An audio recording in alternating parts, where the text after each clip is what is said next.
संपाद्य ज्ञानंच विदाय भक्तिं विलोकितो येन समाधिराजा वैराग्यवन्तं सुविचारयुक्तं नमामि जोगं शिरसा गुरुन्तं। हरे राम राम राम हरे हरे, हरे कृष्ण कृष्ण कृष्ण हरे हरे।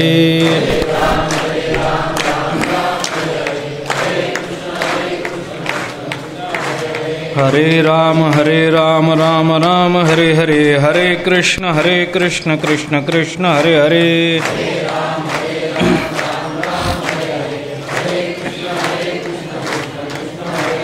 हरे राम राम राम हरे हरे, हरे कृष्ण कृष्ण कृष्ण हरे हरे।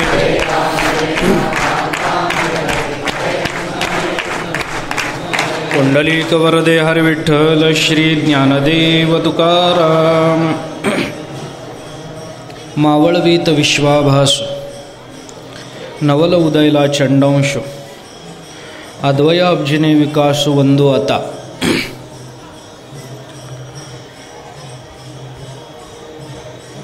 सद्गुरु श्री ज्ञानेश्वर महाराजांच्या संजीवन समाधी सोहळ्याच्या निमित्तानं सद्गुरु श्री अमृतनाथ स्वामींच्या प्रांगणामध्ये आणि सद्गुरु श्री बाबांच्या संकल्पानं या प्रवचनमालेला आपण काल आरंभ केलेला आहे। त्याच्या दुसऱ्या सत्राला आपण प्रारंभ करतो आहोत। ज्ञानेश्वर महाराजांनी आपल्या सद्गुरूंचं नमन केलेलं आहे। ज्ञानेश्वरीच्या अनेक अध्यायामध्ये ज्ञानेश्वर महाराजांनी सद्गुरूंच्या संबंधानं वेगवेगळ्या स्वरूपाचं चिंतन मांडलेलं आहे। त्याच्यामध्ये 16व्या अध्यायाला एक विशेष प्रकारचं महत्त्व आहे। सूर्याचं रूपक ज्ञानेश्वर महाराजांनी केलेलं आहे आणि त्याच्यातून आपले सद्गुरू हे सूर्य आहेत असं सांगितलेलं आहे। हा रूपक अलंकार आहे, अधिक रूपकाचा विचार आहे। उपमान उपमेयोः अभेदे साम्य प्रतीतिः असं रूपकाचं लक्षण मम्मटाने काव्यप्रकाशामध्ये सांगितलेलं आहे। त्याचा विचार काल आपण करून आलेलो आहोत। ज्ञानेश्वर महाराजांनी मावळवीत विश्वाभासु नवल उदयला चंडांश असे सद्गुरूरूपी सूर्य आकाशामध्ये उगवतात आणि ते कसे उगवतात, त्याचा परिणाम काय होतो विश्वावर, याचा विचार इथून पुढे मांडलेला आहे। हे अधिक रूपक का म्हणायचं? सद्गुरूंच्या ठिकाणी कोणतं अधिक्य ज्ञानेश्वर महाराजांना अभिप्रेत आहे किंवा असतं आणि लौकिक सूर्याच्या ठिकाणी कोणतं न्यूनत्व त्यांच्या तुलनेने आहे, याचा विचार काल आपण थोडासा करून आलेलो आहोत। पण अधिक रूपकाचा विचार जरी केला तरी सुद्धा रूपकाचा विचार करताना अभेदे साम्य प्रतीती असा विचार आहे ना। तर हे साम्य सद्गुरूमध्ये आणि ज्ञानेश्वर महाराजांना आपल्या गुरूंमध्ये कोणत्या रूपानं दिसलं याचाही विचार केला पाहिजे। सद्गुरू आणि सूर्य यांच्यामध्ये काय भेद आहे याचा विचार करता येईल, पण काय साम्य आहे याचाही विचार केला पाहिजे। त्याच्याशिवाय रूपक अलंकार सिद्ध होणार नाही। काल आपण भेदाचा जरा विस्ताराने विचार केला, पण साम्याचा विचार केला तर काय साम्य दाखवता येईल? साम्याचा जर विचार सद्गुरू आणि सूर्य यांच्यामध्ये साम्याचा विचार केला तर काय दाखवता येईल, याचा विचार आपल्याला वेगवेगळ्या पद्धतीनं करता येणार आहे। सद्गुरू आणि सूर्य या दोघांमध्ये एक फार महत्त्वाचं साम्य आपल्याला हे पाहता येणार आहे की हे दोघेही प्रकाशमान आहेत। आता एक लौकिक अर्थाने आपण विचार करा, हे दोघेही प्रकाशमान आहेत। त्यांचं प्रकाशित्व वेगवेगळं असेल पण प्रकाशमान दोघंही आहेत। प्रकाशमानत्वाचा विचार वेदांतामध्ये ज्या पद्धतीनं आला त्या दृष्टीने विचार केला तर त्यांच्यातला भेद सिद्ध होतो। पण दोघांचंही प्रकाशित्व हे वेगवेगळ्या पद्धतीचं असलं तरी प्रकाशित्व आहे या एका मुद्द्यावर मात्र आपल्याला साम्य पाहता येतं. वेदांतामध्ये प्रकाशाचे 4 प्रकार मानले. एक भौतिक प्रकाश, दुसरा विकारी प्रकाश, तिसरा चिद अविकारी प्रकाश आणि चौथा स्वयंप्रकाश. याच्यातला सूर्य हा भौतिक प्रकाश देणारा आहे आणि सद्गुरू हे स्वयंप्रकाशी आहे. सूर्याचा वगैरे जो प्रकाश आपल्याला मिळतो त्याला भौतिक किंवा जड प्रकाश असं म्हणतात. दुसरा प्रकाश विकारी प्रकाश आहे, त्याला वेदांतामध्ये चिदाभास असं म्हणतात. कारण एवढंच आहे त्याचं की सुषुप्ती अवस्था आणि समाधी अवस्थेमध्ये चिदाभास नसतो, जागृतीत आणि स्वप्नामध्ये चिदाभास असतो. कारण जागृतीमध्ये चिदाभास असतो कारण इंद्रियांचा लोभ झालेला नाही, आणि स्वप्नामध्ये चिदाभास असतो कारण मनाचा लोभ झालेला नाही. स्वप्नामध्ये मनाचं चलनवलन चालू असतं. याच्याकरता म्हणून त्याचे सुषुप्तीमध्ये ते मनही लय पावतं, प्राणामध्ये इंद्रिय लय पावतात वगैरे वगैरेचा विचार आहे. पण चिदाभासाचा विचार करताना जागृती आणि स्वप्नामध्ये चिदाभास असतो आणि सुषुप्ती आणि समाधीमध्ये चिदाभास नसतो. आणि आपल्याला बऱ्याच वेळेला काही गोष्टींची जाणीव ही चिदाभासाने होते, साक्षीभास्याने होते. सुखदुःखाची जाणीव साक्षीभास्य मानतो आपण सुखदुःखाला. सुखदुःखाची जाणीव नक्की कशी होते? साक्षीभास्याचा विचार आपल्याला वेदांतांनी सांगितलेला.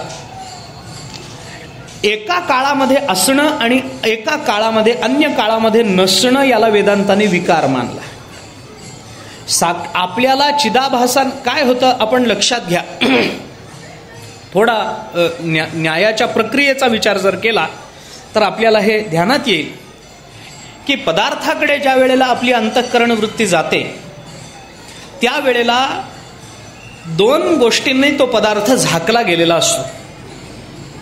एक अंधकाराचं आवरण त्या वस्तूवर असतं आणि दुसरं अज्ञानाचं आवरण त्या वस्तूवर असतं.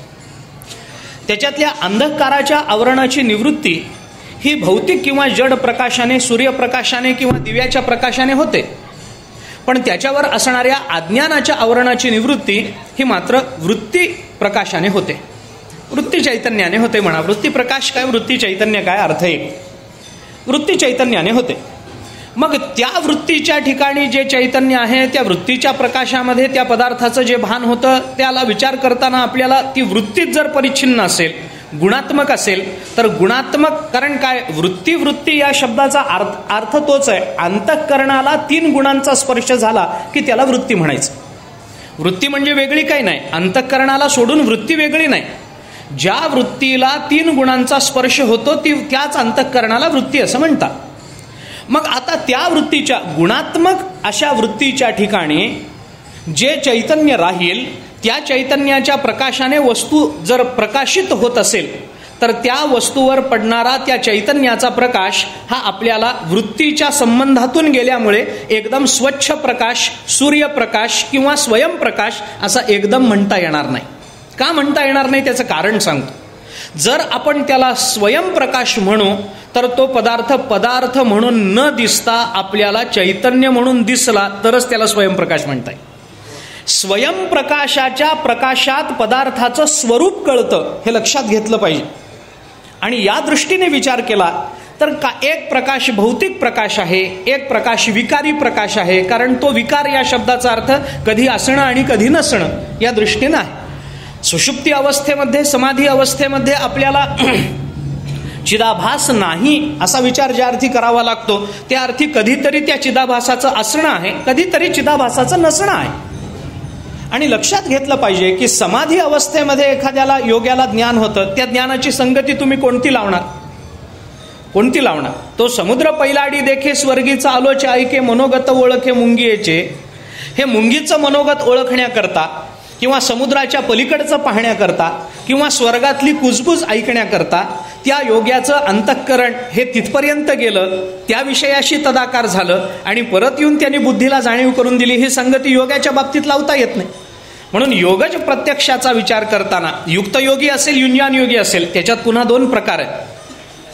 याचा विचार करताना साक्षी भाष्याचा विचार किंवा चिदाभासाचा विचार स्वतंत्रतेनं करावा लागतो. चिदाचा विचार व्यापकतेनं जरी करता आला तरी चिदाभासाचा विचार हा परिच्छिन्नतेने करावा लागतो. हा वेदांताचा नियम आहे. थोडंसं लक्षपूर्वक ऐकलं तर कळेल. मला वाटतं फार अवघड नाही आहे. चिदला काही सामुग्री लागत नाही, चिदाभासाला सामुग्री लागत असते. चिद व्यापक आहे. अंतःकरण नसलं तरी चिदला घेणं देणं नाही, इंद्रिय नसली तरी चिदाला घेणं देणं नाही, हे जग असलं काय नसलं काय चिदाला घेणं देणं नाही. सच्चित आनंद घन परमात्मा सर्वत्र समानतेने व्यापून आहे, जगताला व्यापून आहे. व्यापक हा विश्वंभर चराचर ज्याचे तुकोबाराय बोलतात. ऐसी जडाजड व्याप्ती रूप करिता कैवल्यपती ज्ञानेश्वर महाराज बोलतात. मग व्यापक अशा चिद स्वरूपाला याच्यापैकी कोणत्याही गोष्टीची आवश्यकता नसते. पण चिदाभासाचा विचार केला की त्याला शरीर लागतं, त्याला इंद्रिय लागतात, त्याला अंतःकरण लागतं, अंतःकरणाचे वेगवेगळे धर्म लागतात, अंतःकरणाची वेगवेगळी कार्य लागतात. या सगळ्याचा विचार चिदाभासामध्ये करावा लागतो. आणि प्रत्येकाचा देह, प्रत्येकाचं अंतःकरण, प्रत्येकाची इंद्रिय, त्या अंतःकरणाचे व्यापार हे प्रत्येक वेळेला तशाच पद्धतीनं चालू असतीलच याची शाश्वती जगात कुणालाही देता येत नाही. आज मला देह आहे मान्य आहे, पण उद्या ज्या वेळेला मी मरेन त्यावेळेला मला माझा देह जाळून टाकतील. आणि जाळून टाकल्यानंतर पुढचा देह मला मिळेपर्यंत याचा विचार जर केला तर देह नाही अशी अवस्था मान्य करावी लागेल. किंवा विदेहमुक्ताचा जर विचार केला, येण्याची शरीरे शरीरा येणे सरे किंबहुना येर झारे चिरा पडे असं जर झालं असेल तर देहाचं अस्तित्व आपल्याला स्वीकारता येणार नाही. बरं, जीवनमुक्ताचा विचार केला तर त्याचा देह आहे, पण देह तादात्म्य नसल्यामुळे तो देह असूनही जवळजवळ नसल्यासारखाच आहे. त्या देहाचा विचार आपल्याला अस्तित्वाच्या संबंधाने किंवा त्याच्या आत्मत्व भावनेच्या संबंधाने स्वीकारता येणार नाही. या दृष्टीने चिदाभासाचा विचार करताना काही वेळेला चिदाभास आहे आणि काही वेळेला चिदाभास नाही, म्हणून चिदाभासाला विकार म्हटलं. चिदाभासामध्ये ज्या पदार्थाचं भान होतं तो चिदाभास काही कालामध्ये असतो आणि काही कालामध्ये नसतो. असा जर विचार असेल तर त्या प्रकाशामध्ये आम्हाला ज्या पदार्थाचं भान होतं त्याला विकारी प्रकाश म्हणा. कारण विकार याला म्हटलंय, एका कालामध्ये भाव असणं आणि अन्य कालामध्ये भाव नसणं हा विकार. वेदांताच्या दृष्टीने आम्ही स्वतःला विकारी म्हणतो. हे शरीर विकारी आहे म्हणजे काय? जन्मण्याच्या पूर्वी नव्हतं आणि मरणानंतर नसणार आहे, फक्त जन्म आणि मरण या मधल्या काळात त्याचा भाव आहे म्हणून त्याला विकार म्हणायचं. तिसरा प्रकाश आहे तो चिद अविकारी प्रकाश आहे. चिद अविकारी प्रकाश म्हणजे चिद सरळ सरळ, तिथं विकार नाही. आणि चौथा प्रकाश आहे तो स्वयंप्रकाश. स्वयंप्रकाशाचा विचार करताना आपल्याला फार विस्तारानं विचार वेदांतांनी सांगितला. चित्सुखी या ग्रंथामध्ये स्वयंप्रकाशाच्या 11 कारणांचा विचार आला.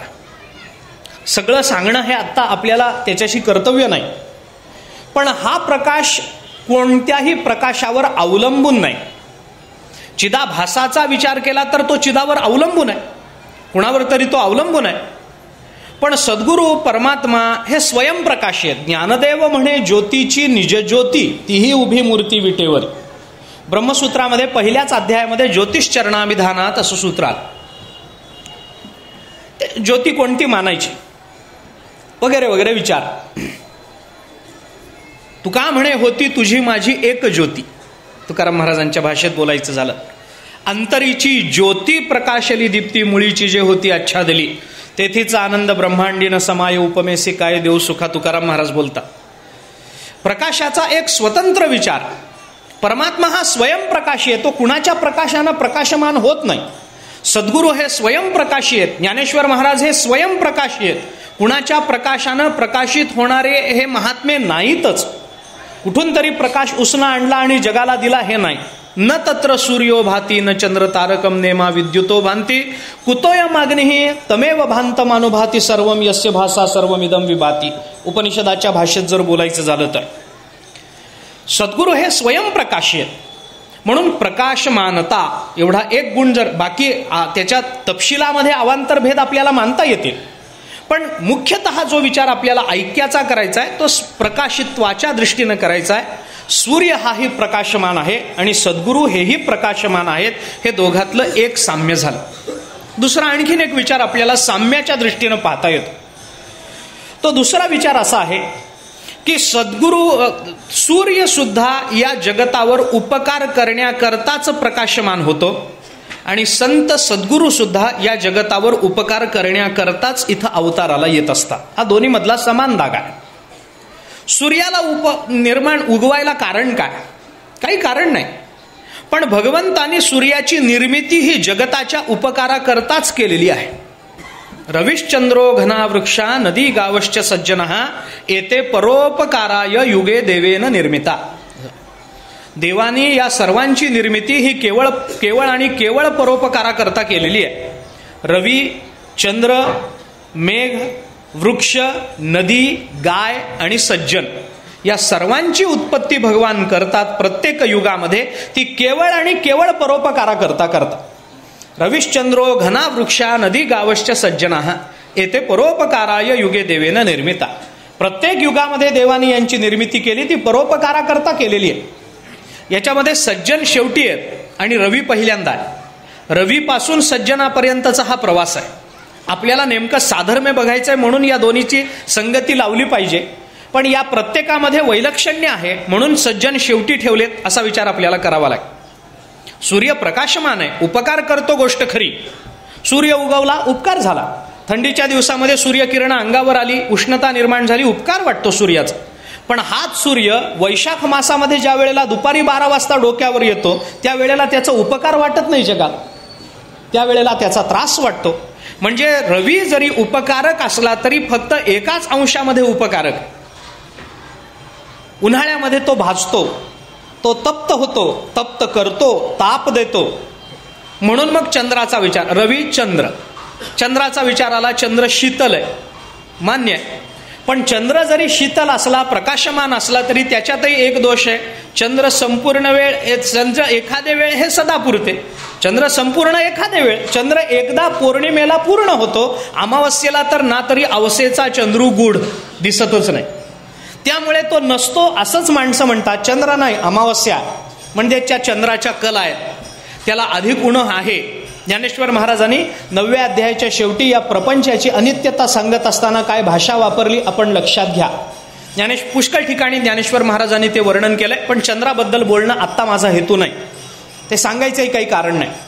चंद्र अमावस्येला नसतो, सोडून द्या. मेघाचा विचार करा. मेघ हेही उपकारक आहेत, आपल्याला पाऊस देतात. मेघांची उपकारकता मान्य करावी लागेल. समुद्रापासून ते पाणी घेतात, बाष्पीभवनाद्वारा त्यांच्याकडे ते पाणी जातं आणि ते पाणी घेऊन ते मेघ आपल्यावर येतात. आपल्या देशावर, आपल्या जमिनीवर त्याचा वर्षाव होतो, आपल्याला पीक मिळतं, प्यायला पाणी मिळतं, वगैरे वगैरे. सगळा उपकार आहे, गोष्ट खरी. पण हेच मेघ ज्या वेळेला पाणी घेऊन येतात पण पाणी न पाडता निघून जातात तेव्हा त्यांचा उपकार वाटत नाही. किंवा अति पाऊस पडला आणि ते पाणी गावात आलं तरी त्यांचा उपकार वाटत नाही. मग मेघाला बाद करा, वृक्षाचा विचार करा. वृक्ष हे तरी संपूर्णतः उपकारक आहेत ना, 100% खरी गोष्ट आहे. ज्ञानेश्वर महाराजांनी मेघाची कितीतरी वेळेला उदाहरणं 16व्या अध्यायाच्या दैवी संपत्तीमध्ये दिलेली. अगदी ज्ञानेश्वर महाराजांना आवडणारा दृष्टांत वृक्षाचा आहे, ज्ञानेश्वर महाराजांना आवडणारा दृष्टांत सूर्याचा आहे, ज्ञानेश्वर महाराजांना आवडणारा दृष्टांत सोन्याचा आहे. वेगवेगळे दृष्टांत ज्ञानेश्वर महाराजांनी वेगवेगळ्या अर्थाने ज्ञानेश्वरीमध्ये वापरलेले. वृक्ष आपल्याला उपकारक आहे, कोणी कसाही असो. एखादा कोणीतरी ते झाड तोडण्याकरता त्याच झाडाच्या सावलीमध्ये त्या झाडावर कुऱ्हाड चालवतो आणि कोणी ते झाडाची लावणी करतो, तरी सुद्धा झाड हा तोडणारा आहे म्हणून त्याला वेगळा काही सावली देत नाही असं नाही. त्याला इतीच सावली आहे, लावणी करणाऱ्याला इतीच सावली आहे. ज्ञानेश्वर महाराजांनी चिंतन केलंय, दोघा एकची सावली वृक्ष दे जैसा. बस, जो खंडावया घावो घाली का लावणी जयाने केली, दोघा एकची सावली वृक्ष दे जैसा. खंडावया घावो घाली, एक लावणी जयाने केली तेची सावली. उपकारक आहे. पण गंमत अशी आहे, वृक्ष सावली देतो, उपकार करतो, गोष्ट खरी. पण ज्या वेळेला आम्हाला सावलीची गरज आहे त्यावेळेला वृक्ष आमच्याकडे येऊन सावली देतो का आम्हाला वृक्षाखाली जावं लागेल? आम्हाला जावं लागेल. वृक्ष आमच्यापर्यंत येऊन सावली देत नाही, न्यूनता उपकारात. मग वृक्ष नको, नदीचा विचार करा. नदी उपकारक आहे. समुद्राला मिळेपर्यंत ती फेडीत पाप ताप पोखीत तिरीचे पादप, समुद्रा जाया आप गंगेचे जैसे मान्य. पण ही नदी उपकारक असली तरी जेव्हा ती तट सोडून गावात येते तेव्हा ती कधीही कुणाला उपकारक वाटत नाही. गायीचा विचार करा, गाय दूध देते, आपल्याला गोमय मिळतं, गोमूत्र मिळतं, गायीच्या ठिकाणी सर्व देवता वास्तव्य करतात, ती गाय अत्यंत महत्वाची आहे. म्हणून आता आपल्या वारकरी संप्रदायातल्या अनेक मोठ्या कीर्तनकारांनी गोवधबंदीचा कायदा व्हावा याच्याकरता नागपूरला आता हिवाळी अधिवेशनामध्ये मोर्चा काढायचं ठरवलं. महत्वाची आहे गाय, याच्यात वाद नाही. पण ज्ञानेश्वर महाराज म्हणतात मुखेविण वाळावी गायीची सगळी. गाय महत्वाची आहे गोष्ट खरी, याच्यात वाद नाही. गाय दूध देते, पण आमच्या घरी येऊन म्हणते का दूध काढून घ्या म्हणून, का आम्हाला तिच्या कासेखाली बसावं लागतं? आम्हाला बसावं लागतं, आम्हाला परिश्रम करावे लागतात, तेव्हा गाय दूध देते. मग आता शेवटचा एक विचार उरला, सज्जन. आता या सज्जनाची उपकारकता न्यून दाखवा याच्यामध्ये. आम्हाला त्यांच्याकडे जावं लागतं का नाही? ज्ञानोबाराय आमच्यापर्यंत आले, आम्हाला तुकोबारायांकडे जावं लागलं नाही, प्रार्थना करावी लागली नाही. जगाच्या कल्याणा संतांच्या विभूती देह कष्टविती पर उपकारे, ते स्वतः आमच्यापर्यंत आले. बरं, संत एक सज्जन एखाद्या काळामध्ये सूर्यासारखे थंडीच्या दिवसामध्ये उपकारक आणि उन्हाळ्याच्या दिवसामध्ये अपकारक असं संतांचं आहे का? की संत फक्त कार्तिकात चांगले असतात, भाद्रपद वद्यामध्ये वाईट असतात, असा काही नियम आहे का? तुम्ही कधीही जा संतांच्याकडे, संत आपलं कल्याणच करतात. संत सदैव गच्छन्तु यद्यपि उपदिशन्ति न याही स्वैरकथास्तेषाम उपदेशा भवन्ति ताः, असं रामचंद्र प्रभूला म्हटलंय वसिष्ठाने. जात जा बाबा, कधीही संतांकडे जावं, कधीही सज्जनाकडे जावं. म्हणून त्यांच्या ठिकाणी थोडा देखील दोष आपल्याला दिसणार नाही. तुकाराम महाराजांनी पुष्कळ वर्णन केलंय. मुद्दा हा त्याच्यातला की रवी आणि सज्जन या दोघांमध्ये आपल्याला जे बघायचं आहे ते एक बघायचं आहे त्यांची प्रकाशमानता, दुसरं बघायचं आहे तो म्हणजे त्यांची उपकारिता. उपकारिता ही बघण्यासारखी आहे. जगावर उपकार करण्याकरता सूर्य उदयाला येतो आणि जगावर उपकार करण्याकरता संत इथं अस्तित्वामध्ये येतात. संत इथे अवताराला येतात, अवतरित होतात, आविर्भूत होतात. ज्ञानेश्वर महाराज, तुकाराम महाराज आदी संत महात्मे या पृथ्वी तलावर आले, काय कारण होतं? काही कारण नाही. खरं म्हणजे त्यांना येण्यासारखं या जगतामध्ये काहीच नाही. पण ऐसी कळवळ्याची जाती करी लाभाविण प्रीती, त्यांना यावं वाटतं. कारण या जगतामध्ये कोणीही अज्ञानी असू नये, या जगतामध्ये कुणालाही दुःख होऊ नये, ही भावना फक्त त्यांच्या आणि त्यांच्याच अंतःकरणामध्ये निर्माण होऊ शकते. वस्तुतः ती परमात्म्याच्याही अंतःकरणात तशा अर्थाने निर्माण होणार नाही. कारण भगवंताचा अवतार जरी असला तरी तो काही जणांना सुखकारक, काही जणांना दुःखकारक आहे असं भागवत बोलतो. लक्षात घ्या, भगवंताचा अवतार कृष्ण गोकुळी जन्मला, पण दुष्टा चळकाप सुटलाच. पण ज्ञानेश्वर महाराज इथं अवताराला आले, कोणत्या दुष्टाला चळकाप सुटला? तुकाराम महाराज अवताराला आले. मंबाजीला आता असं नाही वाटलं की आता आपला दुष्टपणा निवृत्त होईल, याच्यासाठी मंबाजी घाबरले नाही. संतांचा अवतार हा सगळ्यांच्या कल्याणाकरता असतो. भगवंताचा अवतार थोडा असा थोडा तसा हे असणारच आहे. बस, सज्जनांकरता आनंददायक असेल, दुर्जनांकरता दुःखदायक असेल, कसाही असेल, आता त्याचा विचार करायचं कारण नाही. म्हणून त्या सूर्याचा आणि संतांचा विचार, सद्गुरूंचा विचार करताना त्यांची उपकारिता पहा, हा दुसरा एक विचार. आणखीन एक साम्य आपल्याला असं पाहता येतं की सूर्य उदयाला आल्यानंतर या जगताला प्रकाश देताना हा गरीब आहे, हा श्रीमंत आहे, हा अमुक आहे, ही स्त्री आहे, हा पुरुष आहे, असा विचार करून कधी प्रकाश देत नाही. म्हणजे सूर्य अधिकाराचा विचार न करता प्रकाश देतो. संत सुद्धा या जगतामध्ये अवताराला आल्यानंतर कोणताही अधिकार न बघता त्याला परिपूर्ण बनवत असतात. ज्ञानेश्वर महाराजांनी आपल्या सद्गुरूंचं जे चिंतन अनुभवामृताच्या दुसऱ्या प्रकरणामध्ये केलंय त्याचा विचार आपण करून पहा. ज्ञानोबारायांनी आपल्या चरणाजवळ सर्वांना स्थान दिलं. तुकाराम महाराजांनी अधिकाराचा विचार केला नाही. अधिकार तैसा करू उपदेश हे म्हटलं त्याने, पण तो उपदेशाचा वेगळा स्वतंत्र विचार करावा लागतो. अधिकार तैसा दावियाला मार्ग हे म्हटलं, पण मार्ग अधिकारानुसार दाखवलेले असले तरी सुद्धा त्या मार्गातून प्राप्त होणारं फल मात्र सर्वांचं समान असेल, याच्यावर संतांचा कटाक्ष होता हे आपल्याला विसरता येणार नाही. सर्वांना समानतेनं संतांनी दिलेलं आहे. कालही रात्री आपण बोललो, संतांनी सर्वांना समानतेनं दिलं. ज्ञानेश्वर महाराजांनी सद्गुरूंचं वर्णन करताना दुसऱ्या प्रकरणामध्ये भाषा वापरली ना, कैवल्य कनकाची या दाना जो न कडसी थोर साना दृष्ट्याची या दर्शना पाढाऊ जो. कैवल्य म्हणजे मोक्षरूपी सुवर्णाचं दान करताना आमचे सद्गुरू श्रेष्ठ कनिष्ठ पाहत नाहीत. आता मोक्ष हा अधिकाराचा विचार मानायचा का न मानायचा हा एक स्वतंत्र प्रश्न. कुणालाही मोक्ष मिळेल तर मग या जगतामध्ये मोक्ष वाटेल तिथे कसाही मिळेल. ब्रह्मज्ञान जरी होय उठाउठी तरी का हिमपुटी वेदशास्त्रे तुकोबाराय बोलतात ना. ब्रह्मज्ञान आणि मोक्ष असा कुणालाही कधीही दिला असता तर मग ही वेदशास्त्र काय हिमपुटी झाली असती. वेदशास्त्रांचा विचार कशा करता, मग हे वेदांताच्या अधिकाराचा विचार कशा करता, प्रयोजनाचा विचार कशा करता, हे अनुबंध चतुष्टय कशा करता वेदांतांनी सांगितलं असेल त्याचा स्वतंत्र विचार करावा लागतो. कैवल्य कनकाची या जाना जो न कडसी थोर साना दृष्ट्याची या दर्शना पाढाऊ जो. याचा अर्थ काय करायचा हे लक्षात घेतलं पाहिजे. संत अधिकार पाहत नाहीत हे म्हणणं एका अर्थाने योग्यही आहे आणि संत अधिकार पाहत नाहीत हे म्हणणं एका अर्थानं अयोग्यही आहे. आपण चिंतन करून पहा या सगळ्याच.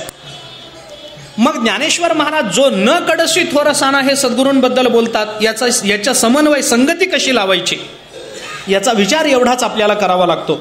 ज्यांना अधिकार आहे त्यांना संत महात्मे सद्गुरू लगेच कैवल्याचं दान करतात आणि ज्यांना तो अधिकार नाही त्यांना अधिकार सिद्ध करून कैवल्याचं दान करतात. म्हणजे दोघांनाही समान देतात एवढाच त्याचा अर्थ.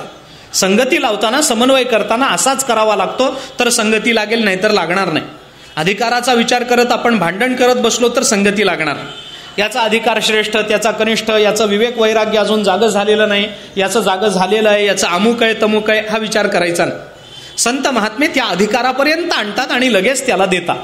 ज्ञानेश्वर महाराजांनी त्या अधिकारापर्यंत आपल्याला आणलं ना. 9व्या अध्यायाचा प्रारंभ जर आपण विचारात घेतला तर ज्ञानेश्वर महाराज आपल्याला तो अधिकार सिद्ध करून देतात. तरी अवधान एकले दिजे मग सर्व सुखासी पात्र होईजे. लगेच सगळं सुख मिळेल असं म्हणणं नाही, तुम्ही पात्र व्हाल म्हणजे अधिकारापर्यंत आणून ठेव. ते हे विषय वैराग्य आत्मलाभाचे भाग्य ब्रह्मानंदा योग्य होती. जीव योग्य होती. ब्रह्मानंद लगेच मिळाला असं ज्ञानेश्वर महाराजांचं म्हणणं नाही. जीव ब्रह्मानंदाच्या योग्य होतं म्हणजे अधिकारापर्यंत आणून सोडलं ज्ञानोबा. आणि अधिकारानंतर वस्तूची प्राप्ती ही स्वकर्तृत्वावरही आहे आणि स्वतः सिद्धही आहे. या दृष्टीनं ज्ञानेश्वर महाराज म्हणतात जो न कडसी थोरसाना. इथं सूर्य जसा या जगतावर उपकार करताना अधिकार पाहत नाही, श्रेष्ठ कनिष्ठ पाहत नाही, कोणत्या जातीचा याचा विचार करत नाही, कोणत्या वर्णाचा कोणत्या आश्रमाचा याचा विचार करत नाही, तो कसा बसलेला आहे याचा विचार करत नाही. त्यांनी दारं लावून घेतली तरी जिथून संधी मिळेल तिथून सूर्य आत घुसतो.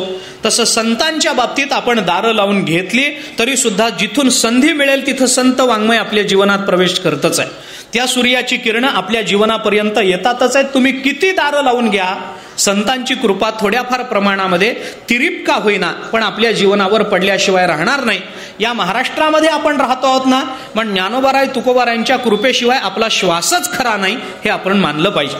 या दृष्टीनं सूर्य आणि सद्गुरू या दोघांमध्ये काही साम्य आपल्याला पाहता येतं. ज्ञानेश्वर महाराज इथं अधिक रूपक करतात आणि या रूपकातून सद्गुरूरूपी सूर्य हे आकाशामध्ये, जसा सूर्य आकाशामध्ये उगवतो तसे सद्गुरूरूपी सूर्य आमच्या जीवनामध्ये प्रकाशित होतात. त्याचा पहिला परिणाम आपल्या जीवनावर काय होतो हे सांगताना ज्ञानेश्वर महाराज म्हणतात मावळवीत विश्वाभास. विश्वाभास मावळवीत जे उदयले. आता प्रश्न पुढे, आपण काल याचा थोडा उल्लेख केला होता. संत उगवल्याबरोबर विश्वाभास मावळतो याच्यात नवल नाही. कारण संत सद्गुरू हे कोण आहेत? थोडा वेदांताचा विषय आहे.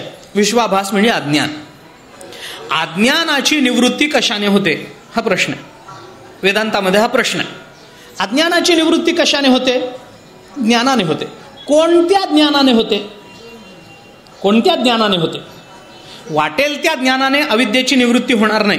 ज्ञानाने अविद्येची निवृत्ती होते बरोबर आहे, पण वाटेल त्या ज्ञानाने अविद्येची निवृत्ती होईल का? होणार नाही. आपल्याला मी साधं बोलतो.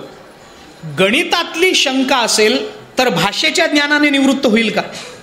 होणार नाही. भाषेचं ज्ञान आहे ना, ज्ञान. रसायनशास्त्राची शंका भौतिकशास्त्राच्या ज्ञानाने निवृत्त होईल का? होणार नाही. भौतिकशास्त्राची शंका इतिहासाच्या ज्ञानाने निवृत्त होईल का? होणार नाही. एखाद्याला या पृथ्वीचा परिघ काय किती अंशाचा आहे हा विचार जर करायचा असेल आणि दुसरा जर त्याला छत्रपती शिवाजी महाराजांची सनावळी पाठ म्हणून दाखवत असेल तर त्याला क्षेत्रफळ घनफळ काढता येणार नाही. शिवाजी महाराजांची सनावळी पाठ असणं हे इतिहासाचं ज्ञान झालं आणि या पृथ्वीचं क्षेत्रफळ घनफळ काढता येणं हे भूगोलाचं ज्ञान झालं. म्हणजे इतिहासाच्या ज्ञानानं भूगोलाच्या अज्ञानाची निवृत्ती होणार नाही. मग कोणत्या ज्ञानानं अज्ञानाची निवृत्ती होईल? याला वेदांतांनी सरळ सरळ स्पष्ट शब्दामध्ये सांगितलं. ज्या पदार्थाचं आपल्याला अज्ञान असतं, थोडा वेदांताचा विषय म्हणून स्पष्ट करून सांगतो बरं का. ज्या विषयाचं आपल्याला अज्ञान असतं त्याच विषयाच्या ज्ञानानं त्या अज्ञानाची निवृत्ती होते, अन्य विषयाच्या ज्ञानाने होणार नाही. आता विश्वाभासाचा विचार हा सद्गुरू उदयाला आल्यानंतर अज्ञान जाईल, याच्यात नवल काय? नवल काय? कारण सद्गुरू म्हणजे ज्ञान आहे, ते चालते ज्ञानाचे बिंब, तयाचे अवयव हे सुखाचे कोंब येर, माणूस पण ते भांब लौकिक भाग ज्ञानोबराय बोलतात. संत महात्मे ते आत्मज्ञाने चोखडी संत हे माझी रूपडी. ज्ञानेश्वर महाराजांनी भगवंताच्या मुखामध्ये शब्द घातले. आत्मज्ञानाने चोख संत महात्मे, गुरु तेथ ज्ञान ज्ञानी आत्मदर्शन दर्शनी समाधान अतिजैस, पुष्कळ प्रमाण देता येते. सद्गुरू हे ज्ञानस्वरूप आहेत आणि ज्ञानस्वरूप असणाऱ्या सद्गुरूंचा उदय झाल्यानंतर अविद्या जाईल, याच्यामध्ये नवल वाटायचं कारण नाही. काय कारण आहे याच्यामध्ये? दोरीवर सर्पाचा भ्रम झाला आणि दोरीच्या ज्ञानानं सर्पभ्रम निवृत्त झाला, याच्यात सर्पभ्रमाच्या निवृत्तीचं नवल आहे का दोरीवर सर्प भासलाच कसा याचं नवल आहे? नवल शब्द जोडायचा कुठं लक्षात घ्या. दोरीवर सर्प भासलाच कसा याचं नवल आहे का दोरीच्या ज्ञानानं सर्प गेला कसा याचं नवल आहे? अरे जाणं तर स्वाभाविक आहे, तो आलाच कसा याचं नवल आहे. माझं घर असताना माझ्या घरातल्या मला माहिती असणाऱ्या दोरीवर सर्पाचा भ्रम होतो म्हणजे काय? मी नेहमी इथून येतो जातो, नेहमी हे दोरी पाहतो, आजच मला कसा काय भ्रम झाला याचं नवल आहे. म्हणजे नवल हे निवृत्तीचं नाहीये, नवल हे भासाचं आहे, हे लक्षात घेतलं पाहिजे. मी थोडा त्याच्यातला भाव प्रकट करतो, आपण थोडा विचार करून पहा. माझं चुकत असेल तर कृपा करून सांगा. नवलाचा विचार करा. सद्गुरूंचा उदय झाला आणि अविद्या गेली, याच्यात नवल मानायचं कारणच काय? जर ती गेली नसती तर नवल होतं, आणि जर ती अविद्या गेली नसती तर सद्गुरूंच्या आमच्या जीवनातल्या स्थानाचा अर्थ काय? सद्गुरूंची कृपा आम्हाला झाली, याला संगती काय? कशा करता सद्गुरूंकडे जायचं जर अविद्या जाणार नसेल तर? गुरु करायचं कारणच काय माणसाला जर अविद्या आणि अज्ञानाची निवृत्ती होणार नसेल तर? मनुष्य नेहमी कधीही कोणत्याही गुरुकडे जातो ते अविद्येच्या अज्ञानाच्या निवृत्ती करताच जात असतो. गुरु शब्दाचा अर्थ काय? गु शब्दाने काय सांगायचंय? ऋ शब्दाने मला माहिती आहे तुम्हाला सगळं पाठ आहे, मला ते तिकडं जायचंय नाही, त्याचा तो विस्तार मला करायचाही नाही.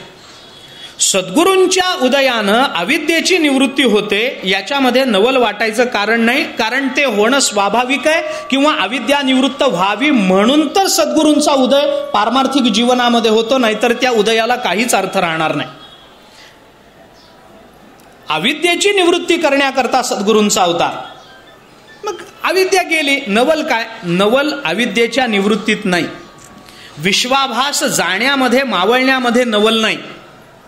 पण ज्ञानेश्वर महाराजांनी नवल हा शब्द मुद्दाम जो योजला त्याच्या मागचा हेतू आपण दुसरा लक्षात घेतला पाहिजे. दोरीवर सर्पाचा भ्रम झालाच कसा याचं नवल आहे, सर्पभ्रम निवृत्त कसा झाला याचं नवल नसतं माणसाला. बरोबर आहे. मग ज्ञानेश्वर महाराज इथं मावळवीत विश्वाभास नवल उदयला चंडांशु हे म्हणतात. हा नवल शब्द ज्ञानेश्वर महाराजांनी वापरला तो माझ्या बुद्धीनं काही विशिष्ट कारणांनी वापरला असं मला वाटतं. मी माझ्या बुद्धीची कारणं सांगतो.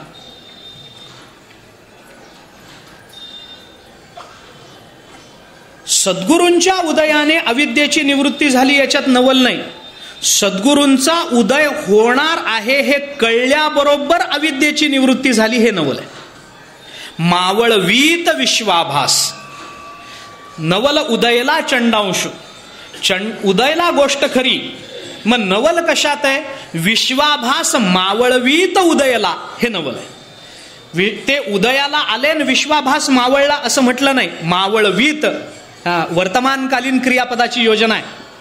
याचा अर्थ काय तो लक्षात घेतला पाहिजे. म्हणजे ते उदयाला आले आणि विश्वाभास मावळला, याच्यामध्ये नवल वाटायचं कारण नाही. मी लौकिकातलं उदाहरण देतो ना तुम्हाला, अगदी लौकिकातलं उदाहरण. तुम्हाला नवल वाटेल का नाही मला सांगा. घरामध्ये खोलीमध्ये अंधार आहे, मला काही वस्तू घ्यायला जायचं. मी काय करतो, खोलीचा दरवाजा उघडल्याबरोबर जिथे तो विजेचं ते हे असतं, बटन असतं, तिथपर्यंत जातो आणि ते बटन दाबतो. बटन दाबल्याबरोबर दिवा लागतो. आश्चर्य वाटतं काय? आश्चर्य वाटतं का? काही वाटत नाही. बटन दाबलं, दिवा लागला, आश्चर्य वाटायचं काय कारण आहे? पण माझा हात बटनाकडे गेला आणि दिवा लागला, आश्चर्य वाटेल का नाही तुम्हाला? बटन अजून दाबलंही नाही, बटनाकडे हात चाललाय माझा आणि दिवा लागला, आश्चर्य वाटेल? मनुष्य म्हणेल भुताटकी. मनुष्य म्हणेल नाही बाबा, इथं काहीतरी वेगळं आहे. मी अजून बटन दाबलंही नाही तोवर लाईट लागतो, म्हणजे काहीतरी गोंधळ. त्याला नवल वाटेल की नाही? एखाद्या वेळेला घडतं असं, ते बटन नीट बंद झालेलं नसतं, काहीतरी वायरमध्ये काहीतरी दोष असतो, काहीतरी त्या सर्किटमध्ये दोष असतो. बटन बंद केल्यानंतर ते सर्किट खंडित होत नाही, काहीतरी दोष निर्माण होईल त्याच्यामध्ये. आणि चुकून अशा कर्मधर्म संयोगानं योगायोगानं असं होईल एखाद्या वेळेला की माझा हात बटनाकडे जायला लागला आणि अचानक दिवा लागला. ती असेल, चूक असेल, काय योगायोग असेल ते असेल. पण त्यावेळेला माणसाला नवल वाटतं, अरे असं कसं झालं? म्हणजे त्याला वाटतं मी ज्ञानोबा राहायचंय, मी हात जवळ नेला आणि दिवा लागला, म्हणजे माझ्या हाताचाच प्रभाव आहे. तो त्याच्या हाताचा प्रभाव नसतो, तो कुणाच्या तरी चुकीचा प्रभाव असतो. पण माणसाला वाटतं की नाही, नवल वाटतं ना, म्हणजे अजून क्रिया झाली नाही तोवर फल मिळतं, याचं नवल आहे. क्रिया झाल्यानंतर फल मिळतं, याचं नवल नसतं. म्हणून मावळवीत या पदात नवल शब्दाची योजना ज्ञानोबरायांनी केली, हे लक्षात घेतलं पाहिजे. मावळवीत विश्वाभास नवल उदयला चंडांश. कारण जगतामध्ये आतापर्यंत हे माहितीये, तत्वमसी महावाक्य कानावर पडल्यानंतर जीवदशेची निवृत्ती झाली. नवल काय? जर तो अधिकारी असेल, तू का म्हणे कानी ऐकिली मात, तोची झाला घात जीवपणा मान्य आहे. याच्यात नवल वाटायचं कारण नाही, कारण तो त्या अधिकारापर्यंत पोहोचला होता. फक्त तत्वमसी महावाक्याचं श्रवण राहिलं होतं, लक्षणेने त्याचा अर्थ समजवून घेणं राहिलं होतं. सद्गुरूंनी कृपा केली, काहीतरी कानामध्ये सांगितलं, माथा हात ठेविला नोहे थापटीला जैसा झालं, आणि तैसी स्वस्वप्नेसी माया निध सांडोनी धनंजया सहसा चेईला अद्वयानंदपणेचो झालं. अनादिकालीन अविद्या अज्ञान हे एका क्षणामध्ये निवृत्त होऊ शकतं, याच्याकरता फार चिंतन करायचं कारण नाही. खोलीतला अंधार 10 वर्षाचा असला तरी 1 मिनिटाच्या प्रकाशानं 10 वर्षाचा अंधार निवृत्त होतो, याच्यात नवल वाटायचं कारण काय? 10 वर्ष खोली उघडली नाही, 10 वर्षाचा अंधार खोलीमध्ये साठला. म्हणून दिवा लावल्याबरोबर तो अंधार प्रकाश पडण्याकरता त्याला 10 वर्षाचा अंधार आहे म्हणून जायला महिना लागतो काय? ज्या क्षणी तुम्ही दिवा लावता त्या क्षणी अविद्येची निवृत्ती होते. अविद्येची अनिदा विश्वस्वप्नाचा हा धांदा भोगीत होता प्रबुद्ध अनादिजो. मान्य, अनादिकालापासून ही अविद्या होती आमच्या जीवनामध्ये. पण तो महावाक्याचे निनावे गुरुकृपेचे निथावे, माथा हात ठेविला नोहे थापटीला जैसा तैसी स्वस्वप्नेची माया निध सांडोनी धनंजय.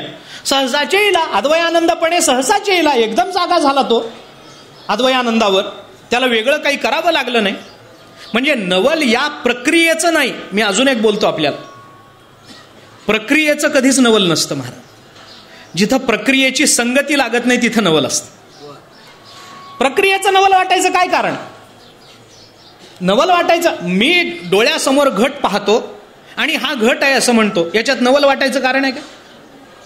उदाहरण मी आपल्याला हजारोनी सांगेन. समोर मी घट पाहतो आणि हा घट आहे असं म्हणतो, प्रक्रिया आहे. अंतःकरण वृत्ती नेत्रेंद्रियाद्वारा तिथपर्यंत गेली, विषय चैतन्याशी वृत्ती चैतन्याचा अभेद सिद्ध झाला, वृत्ती परत आली, चैतन्याचा अभेद झाला, वृत्ती विषयाकडे गेली, वृत्ती तदाकार नाही झाली, चैतन्य तदाकार झालं. वृत्तीच्या आम्हाला कळलं, वृत्ती परत आली, आम्हाला कळलं अयम घट हा घट आहे. याच्यात आश्चर्य वाटायचं कारण काय? काही कारण नाही. आता दुसरं उदाहरण सांग. आंधळा मनुष्य बसलाय, बाहेरून मनुष्य आला आणि आल्याबरोबर आंधळ्यांनी सांगितलं जरा इकडून या बरं का, मध्ये पाणी सांडलंय. आश्चर्य आहे का नाही? बोल, नवल आहे का नाही? इथं प्रक्रिया सिद्ध झाली नाही ना. वृत्ती इंद्रियद्वारा नेत्रेंद्रियद्वारा विषयाशी तदाकार झाली नाही ना, प्रक्रिया घडली नाही ना. आश्चर्य. प्रक्रियेत नवल नसतं. जिथं प्रक्रियेची संगती लागत नाही तिथं नवल असतं. ऐका, नवलाची संगती तुम्ही लावणार कशी या चरणातली, हा प्रश्न आहे. नवल हा शब्द ज्ञानेश्वर महाराजांनी वापरला, त्या नवलावरच मला बोलायचं आहे. संगती लावणार कशी? प्रक्रियेत नवल नाही, प्रक्रिया तर सिद्ध आहे. प्रक्रिया हा एक क्रम आहे, प्रक्रिया ही एक संगती आहे. त्या संगतीमध्ये प्रक्रियेमध्ये नेहमी मालाकार संगती असते. काहीतरी कशाशी तरी गुंफलेलं असतं. मागचा विचार पुढच्या विचारांशी गुंफलेला असतो, त्याचा पुढचा विचार त्या विचाराशी गुंफलेला असतो. ती प्रक्रिया असते. ती खंडित झाली की प्रक्रिया खंडित झाली, आणि ती जर संगती लागली नाही तर त्याला अपसिद्धांत म्हणतो आपण, नाही का? मग या नवलाचा विचार करताना प्रक्रियेमध्ये नवल वाटत नाही. ते अलीकडच्या काळामध्ये वराड प्रांतामध्ये एक फार मोठे संत होऊन गेले गुलाबराव महाराज. फार मोठा अधिकार. ज्ञानेश्वर महाराजांची मुलगी समजत होते स्वतःला, आणि भगवान श्रीकृष्णाची पत्नी समजत असत. फार उच्च अधिकार, फार श्रेष्ठ अधिकार. अंध होते, पण ताकद अशी होती. घराच्या बाहेर बसायचे, काहीतरी त्यांचं चिंतन चालू असायचं. घराच्या बाजूला विहीर होती. विहिरीवर घरातल्या गावातल्या बायका पाणी भरायला यायच्या. लहान होते गुलाबराव महाराज, त्यांच्याबद्दलचं प्रेम होतं. कारण असं असतं, इंद्रियांमध्ये विकलता निर्माण झाली की आपोआप समाजाची एक विशिष्ट प्रकारची सहानुभूती मिळत असते. पण ती मिळावी म्हणून ते करणं हे बरोबर नाही. ती मिळते, स्वाभाविक मिळते, मिळाली पाहिजे, त्याच्यात वाद नाही. समाजाचं हे कर्तव्य आहे की अशा आपल्या एका घटकाला समाजाने सांभाळून घेतलंच पाहिजे, नेहमीच घेतलं पाहिजे. पण त्याच्याकरता आपल्या विकलांगतेचं प्रदर्शन करणं हे मात्र उचित नाही. गुलाबराव महाराज बसलेले, लहान वय 7-8 वर्षाचं. त्या बायकांचा खेळच असायचा. त्या बायका पाणी भरायला वगैरे यायला लागल्या की ते त्यांच्या बांगड्या, गुलाबराव महाराजांची निरीक्षण शक्ती इतकी अचाट होती की बाईच्या हातातल्या बांगडीच्या आवाजावरून कोणती बाई आहे हे सांगायची. नवल वाटलं का नाही मला सांगा? कारण आपल्याला नाही सांगता येत का? उघड्या डोळ्यांनी सांगता येत नाही, नाही सांगता येत, येणार नाही ना, आपल्याला सांगता येणार नाही. नुसत्या बांगडीच्या आवाजावरून बाई ओळखायची, तिचं नाव सांगायचं, अमुक अमुक काकू, ही मावशी आहे, ही आत्या आहे माझी, हे बोलायचं हे सोपं नाही महाराज. ताकद काय असेल लक्षात घ्या ना आपण. प्रक्रिया घडली नाही ना, म्हणून आश्चर्य वाटतं. गुलाबराव महाराज इथं माऊलींच्या दर्शनाला आले. फार सुंदर चरित्र आहे गुलाबराव महाराजांचं. अद्भुत अद्भुत व्यक्तिमत्व. तोंडात बोटं घालावीत असं कार्य त्यांनी केलं त्या काळामध्ये. वय तसं फार कमी लाभलं.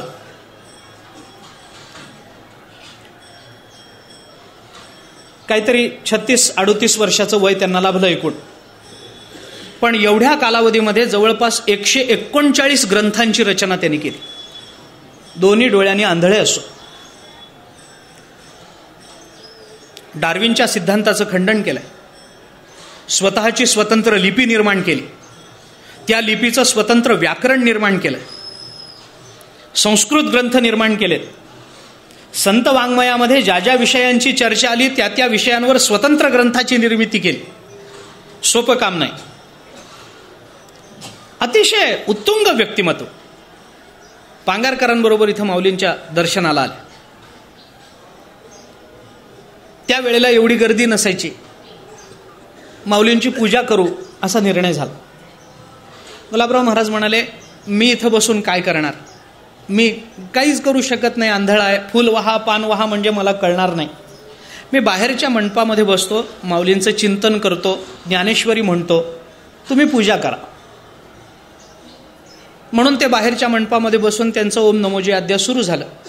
आतमध्ये पूजा सुरू झाली.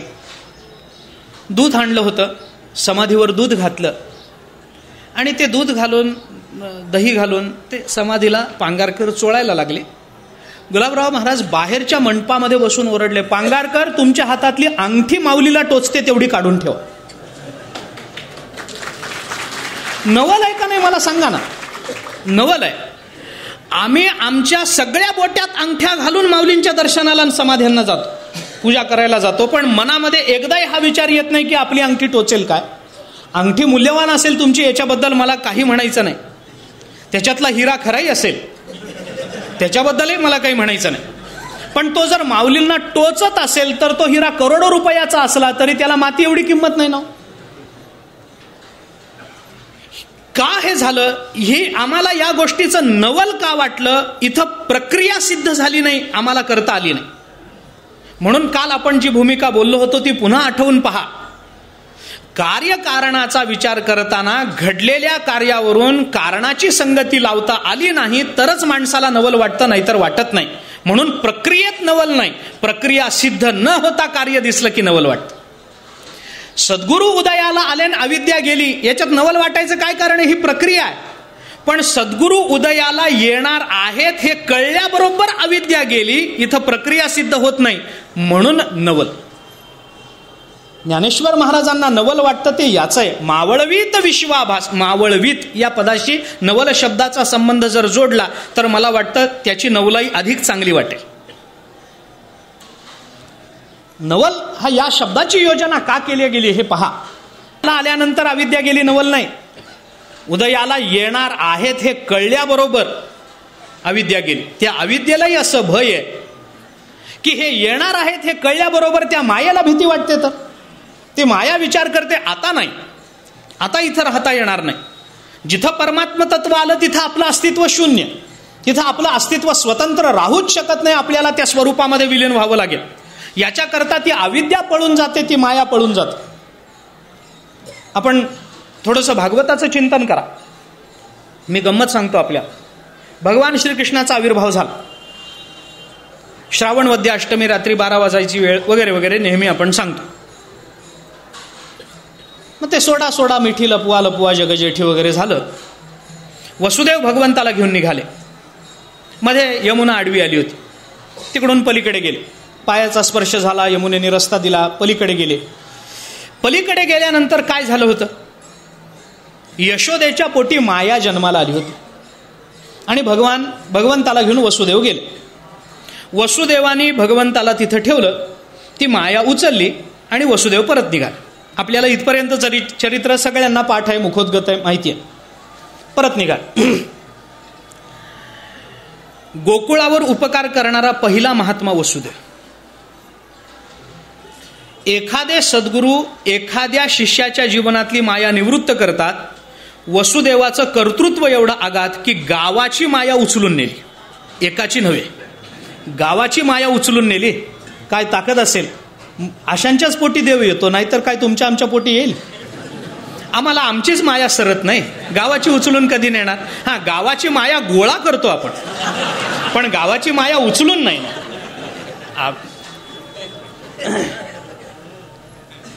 गावची माया उचलून नेली. गोकुळीच्या लोका झाले ब्रह्मज्ञान. सगळ्या लोकांना ब्रह्मज्ञान व्हावं. अरे मायाच ज्या गावामध्ये नाही तिथं ब्रह्मज्ञानाशिवाय दुसरं असेल का. गावची माया उचलून नेली.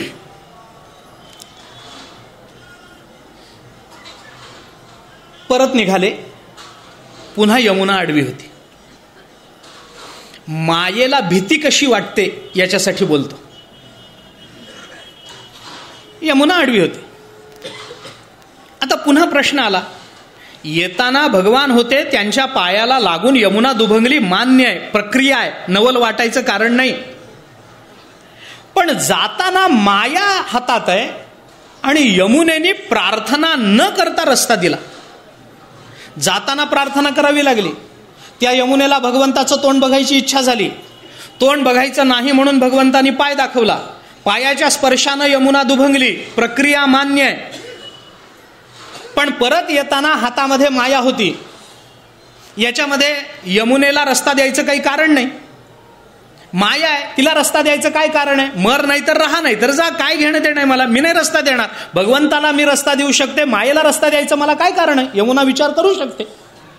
पण यमुनेनी कुठलीही तक्रार केली नाही. यमुनेनी परत यायला रस्ता दिला. हा रस्ता का दिला याची जी चिकित्सा भक्तिशास्त्रामध्ये झाली त्याच्यामध्ये हरिसूरींनी भक्ती रसायनामध्ये त्याचं फार सुंदर चिंतन केलं. हरिसूरी असं म्हणतात की माया घेऊन वसुदेव ज्या वेळेला यमुनेच्या काठावर आले त्यावेळेला यमुना आणि माया या दोघांमध्ये काही संवाद झाला. यमुना मायेला असं म्हणते की आत्ता मी तुझा मार्ग अडवलाय, मी जर तुला आत्ता रस्ता दिला नाही तर ज्या ठिकाणी भगवान राहतात त्या ठिकाणी तू राहणं शक्य नाही, त्याच्यामुळे तुला भगवत स्वरूपात विलीन होण्या वाचून गत्यंतर नाही. माया म्हणाली अजून माझं कार्य पुरं व्हायचंय, त्याला जाऊन सांगायचंय तुझं लागी वधी, हे मला त्याला जाऊन सांगायचंय, उपजला मजा आधी म्हणून त्याला सांगायचंय, त्याच्याकरता त्याच्याकडे गेलं पाहिजे, त्याला त्या अर्थानं जागृती आणायला मला तिथं गेलं पाहिजे, मग मला गेलं पाहिजे, मला रस्ता दे. यमुना म्हणाली देत नाही, काय संबंध तुला रस्ता देण्याचा. माया म्हणाली बघ मला रस्ता नाही दिलास तर मी माया आहे. ती म्हणाली माया आहेस पण कधी, त्या तीरावर गेल्यानंतर. इथं तुझ्या मायेचा काय प्रभाव चालणार आहे सामर्थ्याचा, माझ्या किनाऱ्यावर भगवान आहेत, तुझा प्रभाव माझ्यावर चालत नाही. माया आली काकुळतीला.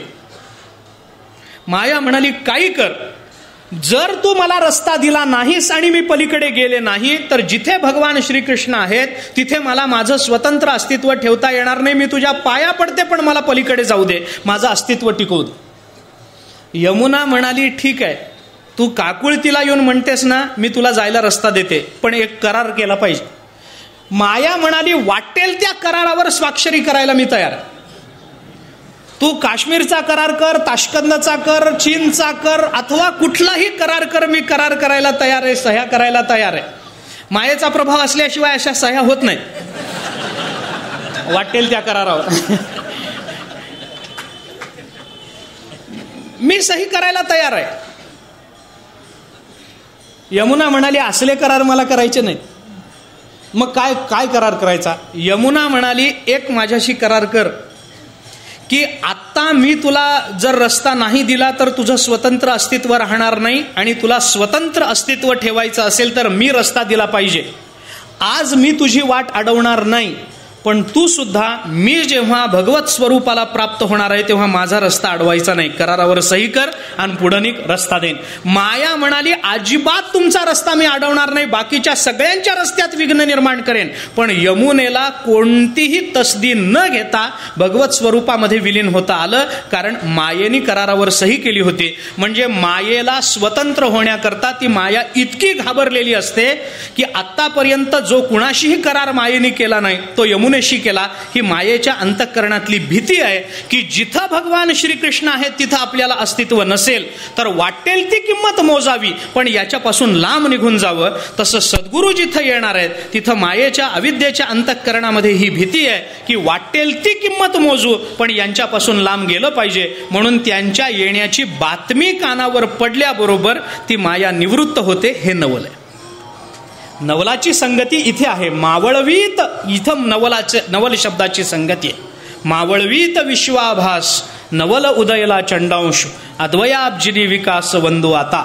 ज्ञानेश्वर महाराज आपल्या सद्गुरूंना वंदन करतात, नवल शब्द वापरतात. हा नवल शब्द आणखीन एका अर्थाने आपल्याला विचारात घेता येऊ शकतो. काय अर्थ आहे. मावळवीत या पदाशी नवल पदाचा संबंध आपल्याला जोडता येतो. आणखीन एक विचार. मावळवीत विश्वाभास नवल उदयला चंडांशू, इथं एक नवल आहे, कारण इथे प्रक्रिया नाही आहे म्हणून नवल. सूर्य उदयाला आला, नवल वाटायचं काही कारण नाही. चंडांशू शब्द ज्ञानेश्वर महाराजांनी वापरला. सूर्याची जी विविध नावं आहेत ती नावं सूर्याला पडली ती विनाकारण पडली नाहीत. सूर्याला बरीच नावं आहे. एक सूर्य सहस्त्रनाम नावाचं सहस्त्रनाम गौण उपनिषदात आलंय, गौण पुराणात आलंय. बरीच नावं आहेत, काय आपल्याला त्याचा विचार करायचा नाही. पण चंडांशू हे सूर्याला आलेलं, सूर्याची नावं सूर्याला ठेवलेली नावं नाहीत, सूर्याच्या त्या त्या स्थितीवरून सूर्याला पडलेली नावं. चंडांशू हे कोणत्या सूर्याला म्हणायचं. मावळतीच्या सूर्याला चंडांशू म्हणता येत नाही. नुकत्या उगवलेल्या सकाळी 6चा सूर्योदय असेल तर 6:02 जो सूर्याचं बिंब आपल्याला दिसतं लोभसवर्ण, त्या सूर्याला चंडांशू म्हणता येत नाही. 10 वाजताचा जो सूर्य आहे त्याला चंडांशू म्हणता येत नाही. 4 वाजताचा जो सूर्य आहे त्याला चंडांशू म्हणता येत नाही. चंडांशू या शब्दाचा अर्थ आहे पूर्ण सामर्थ्याने प्रकाशित होणारा सूर्य. दुपारी 12 वाजताचा सूर्य त्याला चंडांशू म्हणतात. त्याला मार्तंड ही संज्ञा आहे, त्याला चंडांशू ही संज्ञा. चंडांशू म्हणजे डोक्यावर आलेला सूर्य जो आपल्या पूर्ण सामर्थ्यानिशी तळपतोय. त्याची धग जाणवते, त्याच्या झळा देखील आमच्या ठिकाणी उष्णता निर्माण करतात, त्याचं ऊन अंगावर घेणं अशक्य आहे. असा जो पूर्ण सामर्थ्यानिशी तळपणारा जो सूर्य आहे त्याला म्हणतात मार्तंड, त्याला म्हणतात चंडांशू. ज्ञानेश्वर महाराजांना नवल इथं वाटतं. काय नवल आहे? मावळवीत विश्वाभास नवल कशाचं? उगवल्याबरोबर चंडांशू झाला हे नवल आहे. सूर्य उगवल्याबरोबर चंडांशू होत नाही. 6 वाजताचा जर सूर्योदय आहे तर त्याला चंडांशू होण्याकरता मध्ये 6 तास जाऊ द्यावे लागतात, तर 12 वाजता तो चंडांशू होतो. म्हणजे 6 तासाच्या प्रक्रियेत तो मोठा मोठा मोठा मोठा होत जातो आणि 12 वाजता तो पूर्ण सामर्थ्याने प्रकाशित होतो. त्याला चंडांशू म्हणायचंय. मग चंडांशू होण्याकरता त्याला 6 तासाची वेळ द्यावी लागते, तर तो चंडांशू होतो.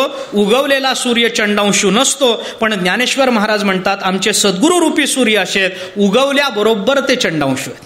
नवल याच्यात आहे. उगवल्यानंतर चंडांशू झाले नाहीत. मावळवीत विश्वाभास नवल उदयला चंडांशू, उदयला तोच चंडांशू म्हणून. याचा अर्थ काय?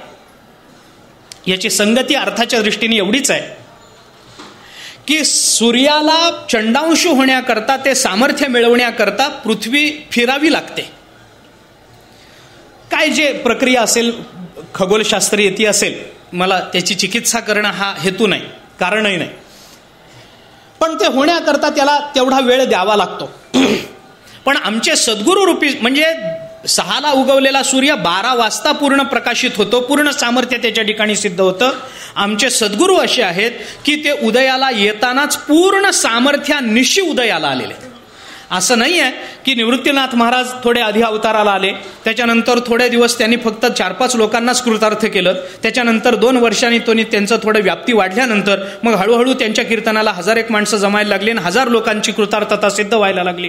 त्याच्यानंतर अजून 4 वर्षांनी अजून त्यांची प्रसिद्धी वाढली आणि मग जरा 10,000-1,000चा समाज. असं नाही आहे.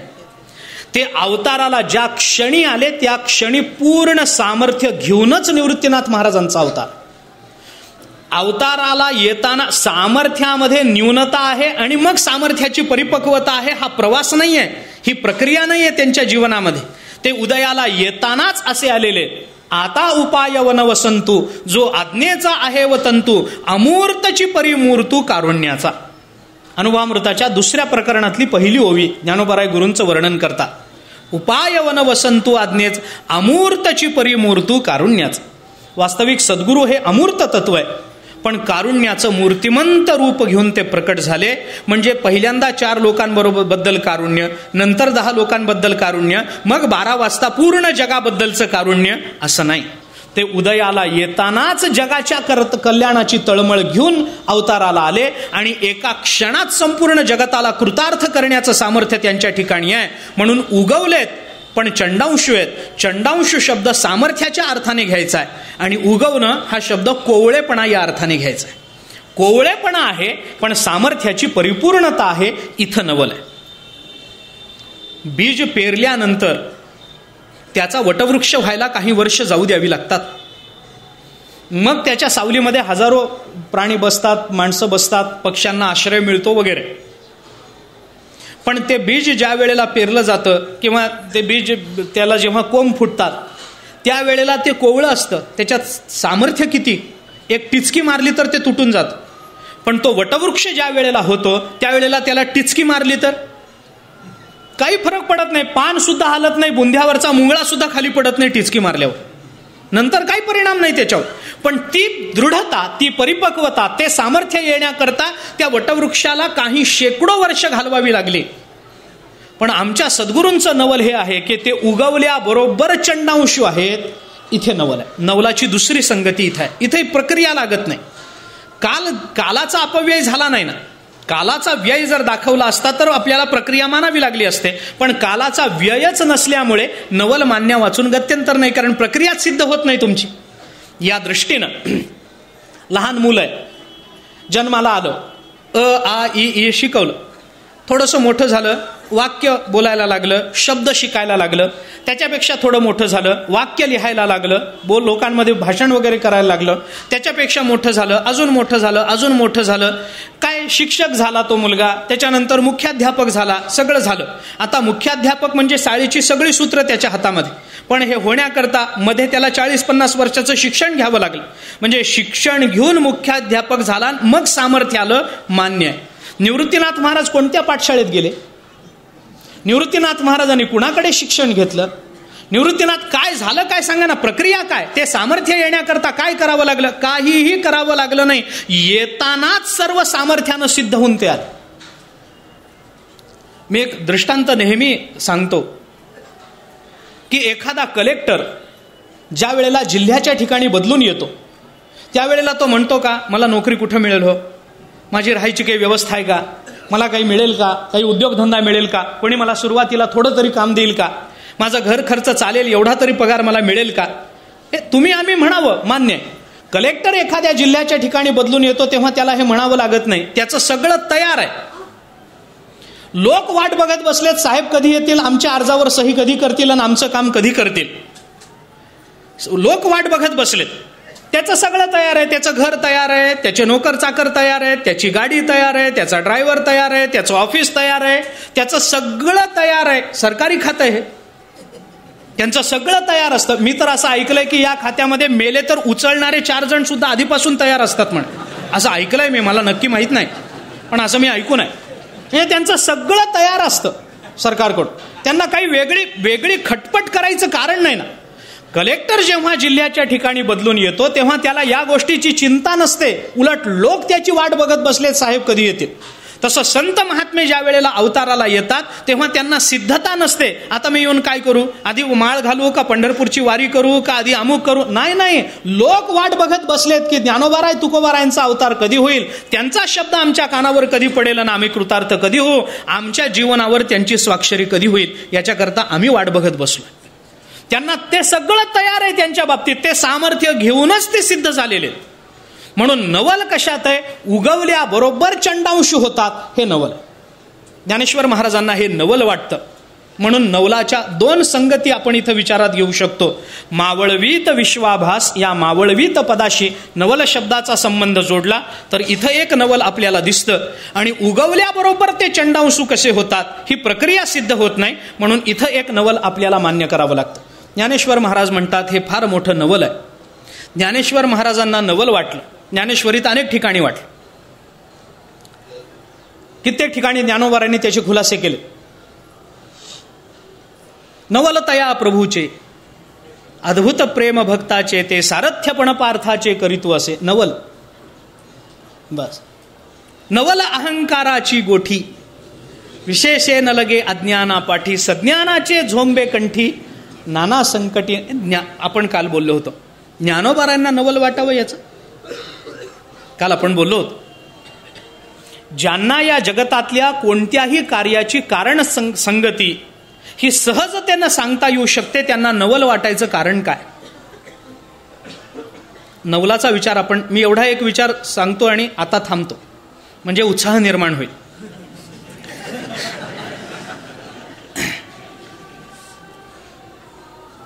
ज्ञानेश्वर महाराजांना नवल वाटावं असं जगात काय आहे मला सांगा. सूर्य पृथ्वीभोवती फिरत नाही, पृथ्वी सूर्याभोवती फिरते. हे ज्या वेळेला लोकांना कळलं त्यावेळेला लोकांना नवल वाटलं. ज्ञानेश्वर महाराजांना नवल वाटायचं काय कारण आहे? त्यांनी तर त्याच्या आधी सांगून ठेवलं, गॅलिलिओच्या आधी पुष्कळ आधी ज्ञानोबारांनी सांगून ठेवलं. त्यांना नवल वाटायचं कारण काय?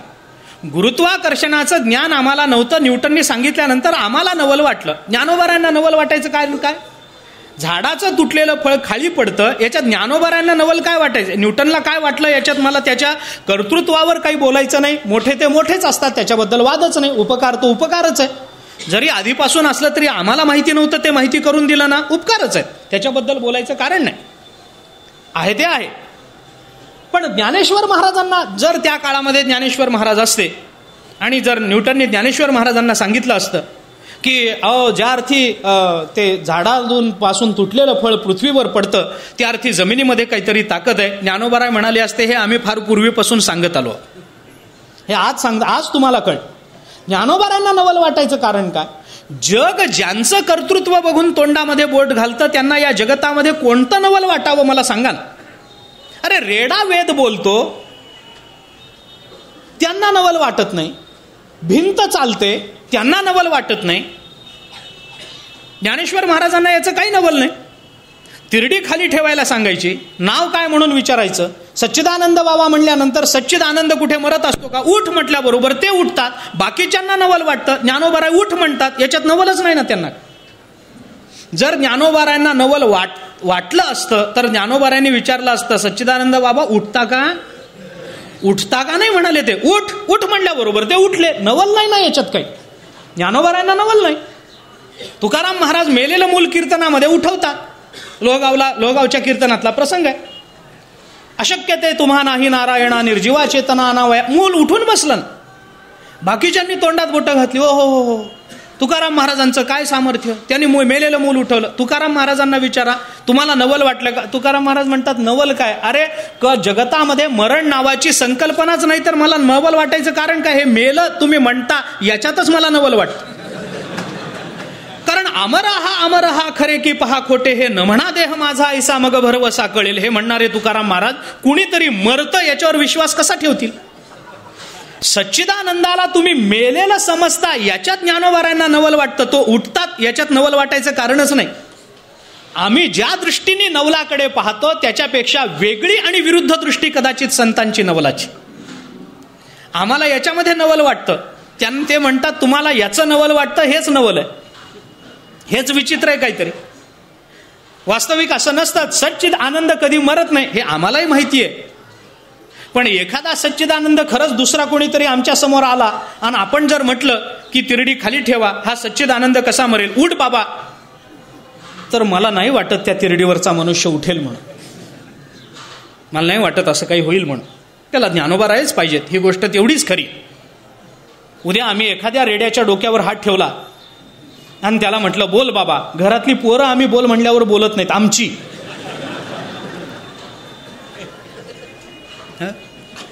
आम्ही बोला म्हणल्यानंतर म्हशी बोलत नाही, ते रेडे बोलतील काय? म्हशी म्हणजे तशा अर्थाने नव्हे, तुम्ही तशा अर्थाने घेऊच नका, कृपा करा, तशा अर्थाने नाही म्हणत.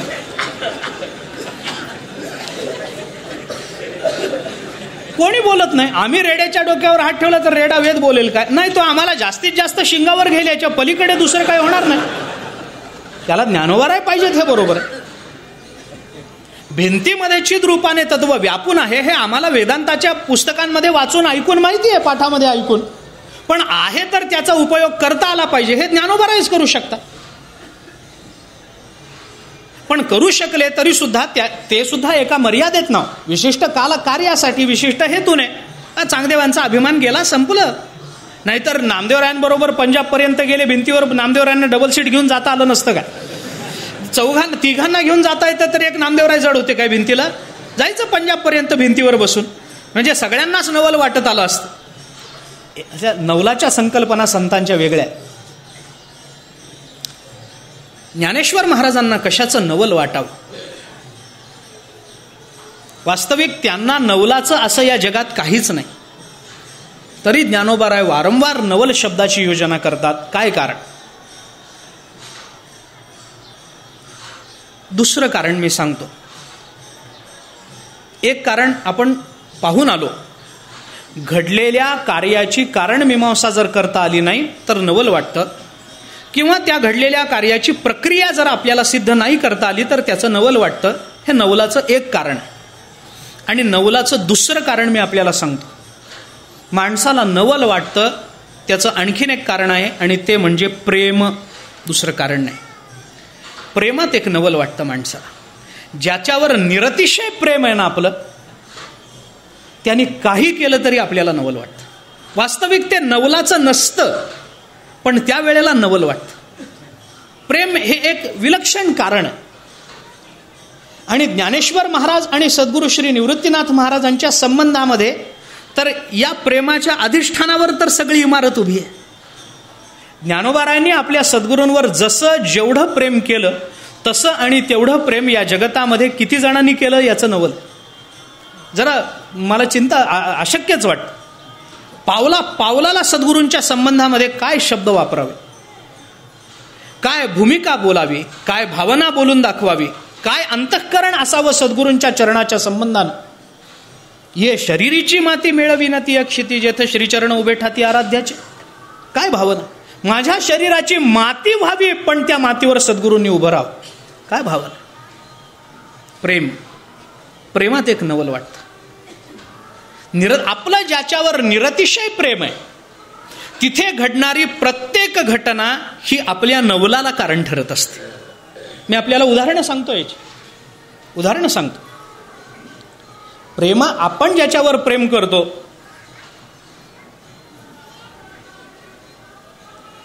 मी ज्याच्यावर प्रेम करतो असा माझा एखादा जवळचा मित्र मला सांगितलंय त्याने की मी दुपारपर्यंत पोचतोय, जेवायला येतोय. मी निश्चिंत आहे की माझा अगदी जवळचा मित्र येणार आहे, खूप दिवसांनी येणार आहे, खूप मला बरं वाटतं, मी तयारीत आहे. वाट बघत बसलो आणि 12 वाजता तो आला. आल्याबरोबर मी त्याला म्हणतो, आश्चर्य आहे, आता येणार आहे हे तुला माहिती होतं, त्यांनी सांगितलं होतं, तरी आश्चर्य वाटायचं कारण काय? तो विचारतो, काय झालं? आश्चर्य आहे, कशाचं? तू सांगितलेल्यापेक्षा आधी आला, म्हणजे त्याला निमित्त शोधणं. तू सांगितल्या वेळेसपेक्षा आलास तू? अरे येणार होतो म्हणून मी सांगितलं, तर आल्यावर आश्चर्य वाटायचं काय कारण आहे? काहीही कारण नाही. त्या वेळचं आपल्या अंतःकरणातलं प्रेम आपल्याला नवल करायला लावतं, एवढाच त्याच्यातला विषय. जरा वेगळा दृष्टांत देतो क्षमा मागून, पण सांगावा लागेल म्हणून बोलतो बरं का. क्षमा मागून बोलतो. तीच बायको रोजचीच, काही वेगळं नाही,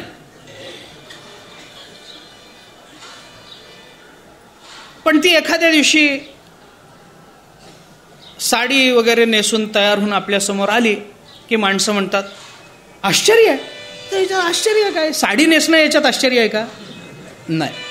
तिने काही चेहऱ्यावर रंगरंगोटी करणं याच्यात आश्चर्य आहे का? नाही. बरं, ती तुमच्या समोर येणं याच्यात आश्चर्य आहे का? नाही. तरी माणूस म्हणतो, तिला बघून तयार होते बायको, बाहेर जायचं, समोर येते, माणूस म्हणतो आश्चर्य आहे. ती म्हणते कशाचं? तो म्हणतो तू रोज वेगळीच दिसतेस ग. आश्चर्य काय? तीच आहे, नाक डोळे तीच आहे, तेच आहे, सगळं शरीर तेच आहे. बायको याच भावनेने तिच्याकडे बघितलं जातं, पण माणूस तिला हे म्हणतो. तिला खुश करणं हा भाग वेगळा आहे, मला त्याच्याबद्दल बोलायचं नाही. पण जिथं नित्य प्रेम असतं तिथं नित्य नूतनता जाणवते, आणि ती नित्य नूतनता हेच नवलाचं कारण असतं. ज्ञानेश्वर महाराज आणि निवृत्तीनाथ महाराज स्वरूपाचा विचार करू नका, अभेदाचा. जेव्हा जेव्हा निवृत्तीनाथ महाराजांचा अवतार झाला, जेव्हा जेव्हा ज्ञानोबारायांचा अवतार झाला, तेव्हा तेव्हा त्यांचे गुरुशिष्य संबंध तसे आहेत, आपल्याला वेगळं वाटायचं कारण नाही. कल्पभेदानं तर आपल्याला कितीही जन्माचा विचार करता येऊ शकतो पुराणांच्या नियमानुसार. कल्पभेदानं तर किती जन्माचा विचार करता येऊ शकतो. मागच्या कल्पात ज्ञानेश्वर महाराज, मागच्या कल्पातले निवृत्तीनाथ महाराज, मागच्या कल्पातले त्यांचे गुरुशिष्य संबंध हे जर ज्ञानेश्वर महाराजांना माहिती आहेत, आणि ज्ञानेश्वर महाराज जर मागच्या जन्मामध्ये हे नवल सांगून आलेत, तर या जन्मामध्ये पुन्हा त्यांना याचं नवल वाटायचं कारण आहे का? नवल वाटायचं कारण नाही, पण आत्यंतिक प्रेमामुळे तीच क्रिया झाली तरी ती आनंद देते, याचं नवल असतं. साधं उदाहरण सांगतो मी आपल्याला. मला सांगा, काल्याच्या कीर्तनामध्ये आपण भगवंताचं चरित्र पाहतो, है ना? चरित्र ते उच्चारावे केले देवे गोकुळी, है ना? आपण चरित्र ऐकतो. मला सांगा, हे काय चरित्र असतं? प्रत्येक कीर्तनकार वेगळं चरित्र सांगतो काय? म्हणजे कुणी रामाचं सांगतं, कुणी नरसिंहाचं सांगतं, कुणी वामनाचं सांगतं, कुणी वराह अवतारातलं सांगतं, कुणी मत्स्य अवतार असं सांगतं का? एकच सांगतं, एकच चरित्र आहे. काय चरित्र असायचं आहे? भगवान श्रीकृष्णाचा अवतार असा असा झाला, तिथून नंदाच्या घराला मजने, बरं चाली बदलत नाही, तेच असतं सगळं, तेच असतं सगळं, दुसरं काही नाही. नंदाच्या घराला मजने गोकुळाला, मग त्या यमुनेने रस्ता अडवला, मग ती यमुना वर यायला लागली, मग भगवंताचा पाय लागला, यमुनेने रस्ता दिला, पलीकडे गेले, भगवान रांगतरंगणी चोरी तलोणी वगैरे वगैरे सगळं झालं. हे तेच आहे ना सगळं. मग भगवान हळूहळू उभं राहायला लागले, उंबरठ्या बाहेर पडायला लागले, चोऱ्या करायला लागले. भगवंताने लोण्याची मडकी फोडली, गोपिकांना त्रास दिला, असं केलं तसं केलं, हिच्या घरात शिरले, डेऱ्यात हात घातला, तिने हाताला धरलं, अमुक झालं तमुक झालं, ही गोपिका अशी ती गोपिका तशी, त्याच्या दाढीची तिच्या वेणीची गाठ मारली. हेच आहे ना, दुसरं काय मला सांगा ना. याच्या पलीकडे वेगळे चरित्र सांगतात का? थोड्याफार फरकानं काय त्याचे तपशिलात भेद असतील, बदल असतील तर असू देत, पण कथा याच आहेत ना, सगळ्या कथा याच आहेत. पण मला सांगा, चरित्र सुरू झाल्यानंतर त्या प्रत्येक कथेला आपल्याला तेवढाच आनंद मिळतो की ना? चिंतन करून पहा, तेवढाच आनंद आपल्याला मिळतो ना. तेच आहे दाढीची वेणीची गाठ मारणं काय, तीच कथा प्रत्येक कीर्तनामध्ये काल्याला सांगितली जाते. पण तरी सुद्धा माणसाला ती कथा सुरू झाली की माहिती असतं पुढचं काय येते. आता तो येईल, हा ते दोघे झोपलेत, आता तो गाठ मारेल, आता तो पळून जाईल, आता ही उठणार आहे. कीर्तनकार सांगायच्या आधी तर आमच्या डोक्यात सुरू झालेलं असतं, आहे का नाही मला सांगा. आता त्याच्या दाढीला हिसका बसेल, मग आता तो ओरडेल, तिच्या वेणीला हिसका बसेल, मग असं होईल, मग रस्त्यावरून निघतील, मग असं होईल, कृष्णाच्या पर्यंत जातील, भगवान श्रीकृष्णाने दृष्टी टाकली की गाठ सुटेल. माहितीच आहे काय त्याच्यात आहे मला सांगा ना. मला सांगा, हे सगळं जे आपण प्रत्येक काल्याच्या कीर्तनामध्ये ऐकतो ते प्रत्येक वेळेला त्याच कथा ऐकून, त्याच शब्दात ऐकून सुद्धा आपल्याला प्रत्येक वेळेला त्याचा आनंद मिळतो की नाही? प्रत्येक वेळेला त्याचा आनंद मिळतो. हेच नवल आहे. का नवल आहे? कारण त्या कथांमध्ये नित्य नूतनता आहे आणि भगवान श्रीकृष्णावर आपलं अत्यंतिक प्रेम आहे. म्हणून प्रेमाने माणसाला नवल वाटतं, प्रेमामध्ये माणसाला नवल जाणवत असतं. ज्ञानेश्वर महाराजांचे सद्गुरू श्री निवृत्तीनाथ महाराज हे जगताच्या कल्याणाकरता, जगताच्या अज्ञानाच्या निवृत्तीकरता अवताराला आले. याच्या ज्ञानेश्वर महाराजांना नवल वाटायचं कारण नाही, कारण ज्ञानेश्वर महाराजांना हे माहितीच आहे, किंबहुना त्यांचा स्वतःचा अवतार सुद्धा याच कारणाकरता झालेला आहे. तरी सुद्धा ज्ञानोबारायांना नवल वाटतं. काय नवल वाटतं? तर ज्ञानेश्वर महाराजांचं आपल्या सद्गुरूंवरती निरतिशय प्रेम आहे. त्यामुळे सद्गुरूंनी श्वास घेतला तरी ज्ञानोबारायांना नवल वाटतं. एवढं व्यापक ब्रह्म पण श्वास कसं घेतं? नवल वाटतं. प्रेम आहे, दुसरं काही कारण नाही महाराज. प्रेम हे एकमेव नवलाचं कारण आहे. आत्ता प्रक्रियेची संगती लागत नाही वगैरे हे कारण तर आहेच आहे, पण प्रेम हे दुसरं महत्वाचं कारण आपल्याला मान्य करावं लागतं. प्रेम असल्याशिवाय नवल जाणवणारच नाही तुम्हाला. म्हणून तर बालक बोबडा बोली, वाकुडा विचुका पाऊली, ते चोज करुणे माऊली रिझे जेवी. चोज शब्द वापर. मला सांगा, अजून मी पुष्कळ उदाहरणं देतो. लहान मुलं आहे, आई आई करतं, मागे मागे धावतं, बोबडं बोलतं, त्याला नीट पाऊल टाकता येत नाही, अडखळतं, 2 पावलानंतर पडतं. आईला कौतुक असतं का नाही? 2 पावलात ते पोरगं अडखळतं तरी सुद्धा आईला त्याचं कौतुक वाटतं. कसा चालतो माझा सोन्या, कसा बोलतो, कसा वागतो. आईला मोठं नवल असतं. अरे तू चालायला लागला, काल 2च पावलं, आज 3 पावलं टाकली. आईला नवल वाटतं त्याचं. पण आता मी थोडं पुढचं बोलतो. अडखळत बोलणं आणि अडखळत चालणं हे जर कौतुकाला पात्र असेल तर त्याच बाईचा नवरा ज्या वेळेला बाहेरून संध्याकाळी येतो आणि अडखळत बोलतो आणि अडखळत चालतो, तेव्हा त्याचं कौतुक वाटतं का? ते चोज करुनी माऊली रिझे जेवी. असं आहे का? आहे का सांगा? नाही ना. का नाही याचा विचार करा, म्हणजे नवल काय ते काय. ज्ञानेश्वर महाराजांना नवल वाटतं याचं कारण आहे ज्ञानेश्वर महाराजांचं आपल्या सद्गुरूंवर असणारं निरतिशय प्रेम. या प्रेमामुळं एवढं व्यापक परब्रह्म, वाटेल ते करण्याचं सामर्थ्य असणारं पण निष्क्रिय असणारं, ते मात्र इथं अवताराला आलं, त्यांनी देह धारण केला. ज्ञानोबारायांना ह्याचं फार मोठं कौतुक वाटतं. काय माझ्या सद्गुरूंच्या अंतःकरणामध्ये जगताबद्दल करुणा आहे. एवढं व्यापक परब्रह्म पण जगताच्या अरे ज्यांना जगत नावाचा दुसरा पदार्थ नाही त्यांनी जगताच्या कल्याणाकरता यावं. केवढं कौतुक, केवढं नवल. ब्रह्म श्वासोश्वास करायचं कारण नाही ब्रह्माला, कारण ते चेतन आहे. श्वासोश्वासाचं कारण नाही, पण आमचे सद्गुरू श्वासोश्वास करतात. ज्ञानोबारायांना नवल वाटतं. आमच्या सद्गुरूंचे पाय अतिशय कोमल आहेत. ज्ञानोबारायांना नवल वाटतं का? कारण ब्रह्माला पाय असतात. ते काही सावयव आहे? निरवयव व्यापक असणारं ब्रह्म, पण आम्हाला त्यांचे पाय, कोवळे पाय दिसतात. ज्ञानोबारायांना नवल वाटतं, आता हृदय हे आपुले चौफाळून या भरी वरी बैसवू पाऊले. कौतुक वाटतं, काय माझ्या सद्गुरूंचे पाय, हे प्रेमाचं प्रतीक आहे. बस. आणखीन भूमिका आहेत, एक उल्लेख करतो, मला विस्तार करायचा नाही कारण त्याच्यात फार महत्त्व नाही. एकाने असं चिंतन केलंय म्हणून फक्त एक मतप्रवाह सांगतो नवल शब्दासाठी. ज्ञानोबारायांना नवल वाटतं याचं कारण असं म्हणे की ज्ञानेश्वर महाराज म्हणतात, आमच्यासारखे यांचे शिष्य जगताला उद्धरून नेण्याच्या योग्यतेचे असताना, आम्ही ते कार्य करायला आलेलो असताना त्यांना यायचं काही कारण आहे का?